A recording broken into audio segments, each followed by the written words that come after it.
议员余朱清表示，新化区第19架线外环道路转长大约5.7公里，是新化区唯一的一条30米的道路。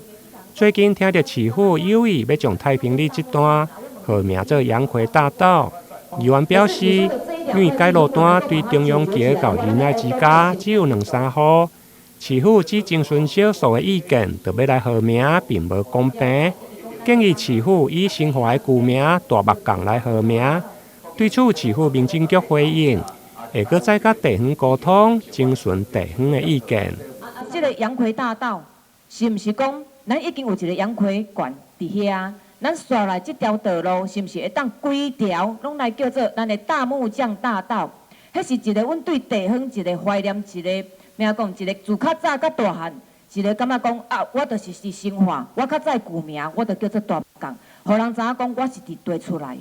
安尼是毋是讲，咱进前迄条杨奎迄前一段嘛，就莫搁号啥物杨奎大道，咱就规条互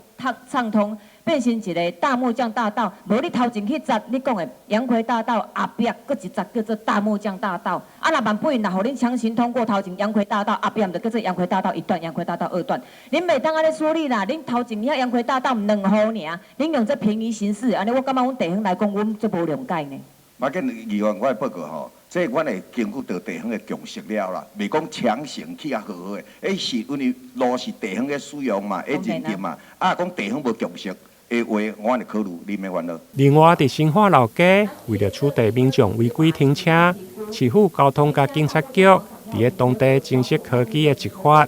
不过却引起店家甲民众的反弹，恐惊影响到老街的商机。加上附近还阁有市场，对此议员建议，伫咧开发进前，是毋是应该先规划停车场，并提供市场内2块私人的空地，供市府来参考。对此，市府回应，停车的规划会搁再来考量。台南新闻林根张硕维采访报道。